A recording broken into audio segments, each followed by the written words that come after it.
put a strong enough emphasis on listening. When you're in social media, it's all about the dialogue. It's all about the one-to-one conversation. One of the great things about social media is everybody has a voice, which means everybody deserves to say something, and everybody has a chance, an opportunity to be listened to. There are lots of tools out there in order to help you listen. And finding out what it is that your customers want before you go out there telling them what you think they need is probably one of the best things that you can do. Take slow, patient approach, listen thoughtfully, listen cautiously, and then make calculated decisions about how you want to either respond or put your own message out there. And that's why bullet point number 2, I actually call it conversation creation. Okay? It's not about just posting a message that you think is important for everybody to hear. It's about addressing the questions that your customers are asking and making sure that you understand where they're asking them and what context they're asking them so that you can be relevant and actually start to build some type of relationship and loyalty with your customers. Publishing. Okay? Basically, once you found out where they're talking about things, only put messages out there where they're actually interested in receiving them. Okay? You wouldn't put a message about flowers in a website about race cars.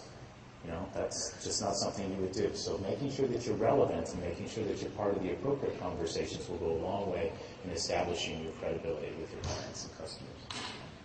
Engagement and analytics and measurement. Analytics and measurement. We always want to make sure whether or not we determine whether or not we spent our money well, whether or not we're being successful, whether or not people like us. Well, the analytics and measurement tools now available to us through the digital sphere allows us to make some very, very powerful decisions about adjustments and amendments and so forth that we can make with any campaign to make sure that we're constantly meeting and exceeding the expectations of our customers. Kind of cool. There's three ways to share, or 3 ways to be found online. We all know search engines. Search engines is usually called the number 1 click or the first click. Everybody's on Google, Baidu, and everything. I'm sorry my slide's not working quite properly because you got a big YouTube over there. The reason YouTube is up there because what most people don't understand or don't know is that YouTube is the second most searched search tool online right now. It is only behind Google as the number 1 searched. So right now people are on YouTube looking for information, entertainment, sharing things, and various other things, and Google is the only other application that enjoys more search. Very, very powerful. So people are not looking just for anything. People are out looking for specific things, which is kind of cool. Okay. The social graph. I don't know how well you can see this, but this is actually a puzzle with lots of different pieces and things like that. What I love about the social graph is it's the newest old thing that there has ever been in the world kind of thing. The social graph is basically what we learned to do with our parents back when we were 2, 3, 4 years old. And that is how to learn to play with others, how to share our toys, how to do all of share information and various other things. It's classic word of mouth, it's reputational marketing, it's telling your friends where you had dinner last night. That's the social graph. Spreading the word through word of mouth.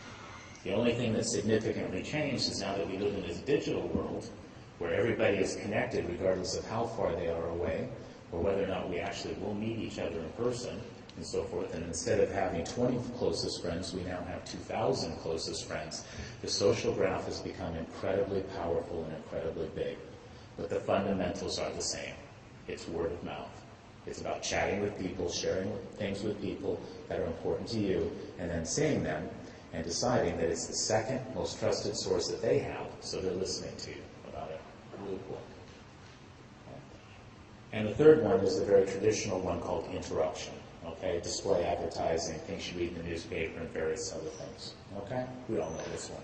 To me, this is the least exciting one, but it's basically advertising and marketing since the beginning of time, and so it will be with us for forever. 2 ways to have a conversation with people. So we're at the last one, 9, 5, 3, 2. This is 2. Broadcast and engagement. You'll hear this called lots of different things, but basically the broadcast is the old style of advertising and marketing. Very reliable, very trusted. Don't even want to see it go away.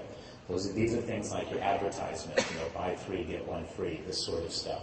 Nobody expects you to answer back. Nobody expects you to do anything. People just invite you to do this. Okay.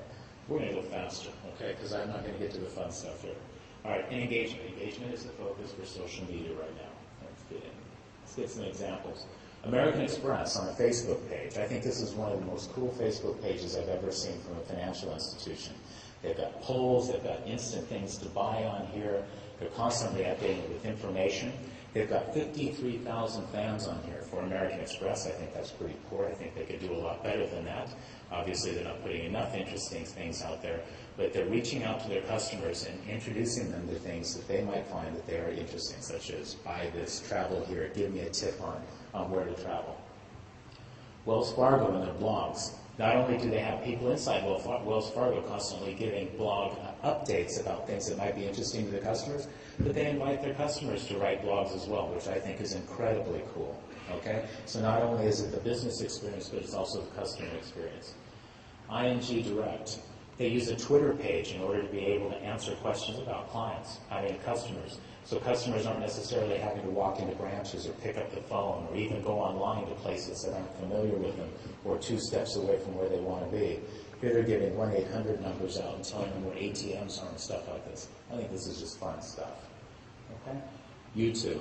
Absolutely brilliant. And especially in Asia, we love video because it helps cross culture and language better than any other communication medium. Try sending out a text-based marketing message in 17 different languages or one video. Works so much better. Now this is a case study. This is one that my company has done. This is with Standard Chartered, corporate social responsibility.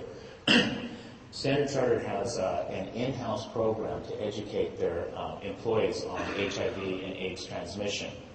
And they decided, wouldn't this be really great if we shared this with the rest of the world? And they chose to use social media as one of the avenues in order to get it out there. So they created this really great microsite, came up with a lot of really fun videos. They introduced a number of characters, Mr. HIV and various other things, in order to get people engaged. We helped them put it across 17 countries, 4 languages. We engaged in blogger outreach, which means that we went out there and we said, hey, blogger person, we got this really cool thing. Why don't you tell the world about it for us? We actually wrote blogs, okay, because it was fun stuff to do. So we wrote about 40 blogs, and we blogged once or twice a month about it in order to continue to get the information out. We posted thousands of forum postings and received tens, if not hundreds of thousands of views and responses. Overwhelming number of responses. Absolutely fantastic. It was a great idea. It was a cool concept. It was fun done. Video. The whole thing, the whole communication was watch these series of videos. At the end, you take a simple test. All of a sudden, you're protected. It was absolutely brilliant. A lot of people could do it. It was easy for people to use, easy to invest. Facebook, Twitter streams, articles, and bookmarks. We used all of the 9 channels to push it out there. And I think it was incredibly successful, and it was one of the ways in which something so important as HIV and AIDS transmission from a very successful in-house program was able to be suitcased and put out to the general public. Very interesting. Okay. I'm done. Okay. 2 minutes. Well, does anybody have any questions specific to the slide? There will be a Q&A opportunity at the end.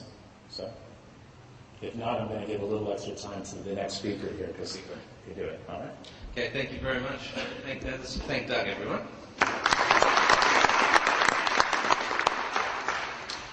Our second speaker is Neil.